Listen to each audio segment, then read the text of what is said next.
Hi everyone, welcome to the Mac Life Show, episode .75. I'm Robbie. And I am Flo. And today we're going to be talking about the brand new Apple TV. Apple TV just came out. We picked one up yesterday. And we're also going to be talking about two Bluetooth keyboard cases for the iPad. One of them from Kensington and the other one from Brando Workshop. So, Brando. And also we'll be taking your questions via Twitter. So you can send us questions at MacLife on Twitter, twitter.com/MacLife. But before we start doing all of that, hello, live stream. We're going to talk about how we're going to be doing the show going forward. First of all, no more standing up because I'm like this tall and Flo's like this tall. And that's unfortunate for Flo, really. Also, we're also going to be recording the show instead of just doing it a live stream. So live stream people, hello, thanks for watching. We're going to continue to do the live stream. It's going to be more of a behind the scenes live stream of the show. So instead of doing everything via live stream and then throwing it up later and then having the video look horrible and the audio out of sync and the audio sounding horrible, we're going to still do the live stream, the behind the scenes. You guys can watch us. It's only going to be one camera though. We're still going to do the live stream, but we're also going to be recording to 3 different cameras. So that way the show will look better for our users. We'll be able to start putting it up on iTunes so people can download it and they can watch it in their house on Apple TV or whatever. So yeah, so that's kind of the way we're going to go going forward.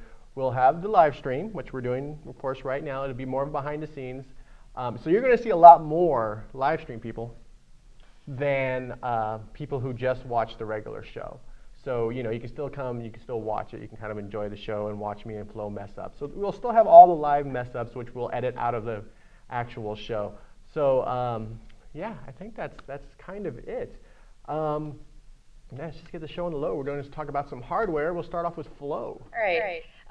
So today I'm going to discuss the results of this week's best case scenario face-off because I'm so excited to show you these Bluetooth keyboards in person. So what they are is they are nice kind of synthetic leather cases for your iPad that tack on a Bluetooth keyboard. And it's a very nice keyboard. It's a soft-shelled silicone material, so it's very comfortable on the fingers and it doesn't really get grease on it, which is really nice, unlike the actual Apple keyboard. Now, the reason you probably would want something like this is because the original Apple keyboard, the one that comes with the dock, and the Apple Bluetooth keyboard, sometimes they might be a little too bulky to bring around with you on a trip, and you don't really want to give up pocket room for that sometimes. So this is a nice way to kind of keep it hidden, that you have a little wannabe netbook behind here, and also it's kind of nice to take into meetings or take to a friend's house and say, look at how I've outfitted my iPad. So it works totally regularly, like any Bluetooth keyboard would. It connects very easily. You have to charge it though once in a while with a micro USB cable. So you have to keep that in mind, which might actually suck if you're away on a trip and you didn't bring anything to charge it with. But if you have the little AC adapter, the little USB one that came with your iPad, you could probably just piggyback on that. So between the two, we had the Kensington and we had the Brando. And the Brando opens up like kind of like a Trapper Keeper. It opens up with this little flap. They're the exact same keyboard. Let me show you what I'm talking about here. Hopefully I don't drop the iPad. So they're the exact same keyboard, as you can see here. Exact same. Same layout, same function, same feel, same look and feel. But we liked this one better. It was a little nicer looking, and it felt a little more complete. It was also easier to watch a movie on this one because you can do this very easily. You can watch your Mad Men, you can watch your Netflix streaming, anything you like to watch. I like to watch Mad Men because I kind of have a new love for Don Draper, but we're not going to talk about that. That's for the other show. And this one just feels a little flimsy. I even had our senior editor, Susie Oaks, kind of play with it for a little while, and she agreed that it felt a little flimsy when you were typing on it. Plus, this flap is just really weird. I just don't really see the point of that. But anyway, so they're both about $100. This one's a $99 and this one's a $98. You can both get them from their websites. I believe this one's kensington.com and this one's shop.brando.com. And so if you're looking for something like that, kind of turn your iPad into a netbook, this would probably be a good idea. And it's not that bad of an investment, actually, if you think about it. Apple TV starts showing up in stores. We had ordered an Apple TV, but because we can get one in the store, I jumped on my scooter, and it was funny because the last Apple TV, the box was like this big. And of course, I was thinking last Apple TV, so I was concerned about my backpack. Like, oh, do I have enough room to put this thing in there? I'm rushing across town to go pick this up. And then the guy hands me this little itty bitty box, which has the Apple TV. Now, the new Apple TV, of course, obviously, it's much smaller than its predecessor. It's about a quarter of the size, and it's super. It's kind of difficult to photograph. This is for our live stream people. It looks like a hockey puck. It does. It's very, very small. It comes with HDMI, an optical, Ethernet, and of course a mini USB port. Now, according to Apple, this is for service only. Like, I guess if your Apple TV breaks, you go into the Apple Store and they fix it. But we found out you can actually restore the Apple TV using this port. And the Apple TV, because it's based on the iOS, it's already been hacked. The iPhone dev team have already they've already hacked it. They've already got it. People have already got the iOS for the Apple TV running on other devices, the iPhone, the iPod Touch. It's $99. It has 8 gigabytes of storage, but that storage is only for buffering now. We're hoping, because it has the iOS, that it'll eventually get some apps. Now, Apple hasn't poo-pooed the idea of apps. In fact, Steve was like, well, maybe later. So, we're just kind of waiting to see. What's funny is the Apple TV, while it's smaller, the new remote is actually larger, which is kind of nice because the other one could be lost pretty easy. I'm not a fan of the control, though. I kept finding myself clicking into this middle while I was trying to navigate. So that's not so cool. But the real important thing is the navigation. So let's talk a little bit about how the Apple TV works on your actual television. Now, the first thing you're going to notice with the new Apple TV is how quick the navigation is. Now, the previous Apple TVs, the navigation was kind of sluggish. With this thing, you're clicking around and stuff's happening. So that's a nice change. It probably has something to do with that A4 chip that Apple shoved in there. Now, the big news, of course, is Netflix. Now, Steve Jobs said this is the best integration of Netflix he's seen. Well, it's a nice integration, but we're not sure if it's the best. There's tons of, players out there, and the Xbox and the TV and so on and so forth. But it's really great at the instant queue because you can just fly through your list really quickly. So that right there is godsend. I mean, just as soon as quickly as your broadband can load your shows, you can fly through it. Now, one issue we do have is if you watch a lot of television shows on Netflix, unfortunately, it doesn't tell you if you've watched that show or not. If you've watched the show, it'd be nice for the Apple TV to say, "Oh, you've already watched this episode." So in the future, you don't come back to the show and you're like, "Well, did I watch episode 3 or episode 4?" And this is especially kind of a pain if you watch a lot of different TV shows on Netflix. So if they could fix this, that'd be great. Now, of course, just like regular Netflix, as soon as you click on a show, if you've already begun watching it, you get the option of watching it from where you left off or resuming from the beginning. This is nice, but we really wish we had the opportunity to see how much of the show we've seen. This is in the iPad app. This is on Netflix.com. So not having that is kind of a bummer. Now, what Apple didn't talk about, what we discovered, this is actually iOS. This is an iOS version for the Apple TV, which, it's already been jailbroken, so we got that going for us. But, we're hoping soon we'll have some apps on here, and, maybe in the next iteration, it'll have even more integration with the iPad and the iPhone. So the new Apple TV, $99. We have the boxy boxes coming out, and they'll play anything. The Apple TV will only play H.264, only stuff from from the iTunes store.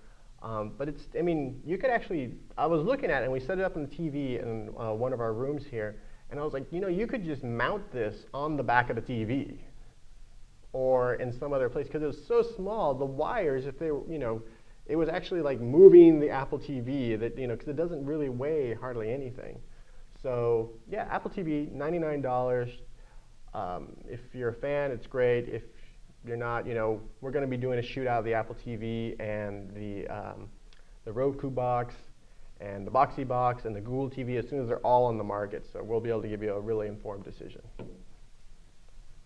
So every week we grab a rumor or two that we think is pretty important. This week's rumor has to do with the Apple TV, everyone's favorite TV made by Apple. It's not actually a TV, it's a box. The idea is that the Roku box and the TiVo Premiere are both getting Hulu Plus. Hulu Plus is $10 a month service that allows you to watch Hulu on a lot of different devices beside your computer.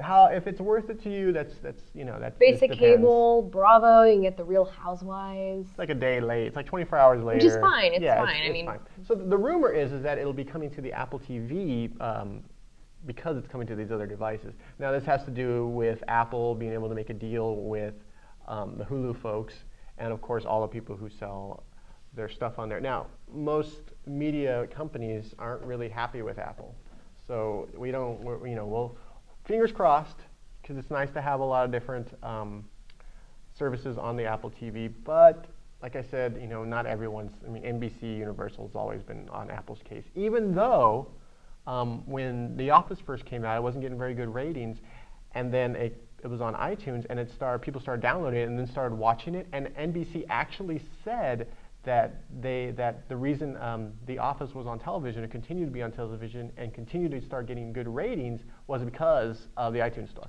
Yeah, that's probably true. true. So one moment they're like, "Oh my God, we love you, iTunes Store. You saved our show." Then a year later, "Oh, iTunes Store's stupid." And I know a lot of people who are still buying iTunes passes for their favorite television shows. Yeah. So there you go. There's money to be made in that.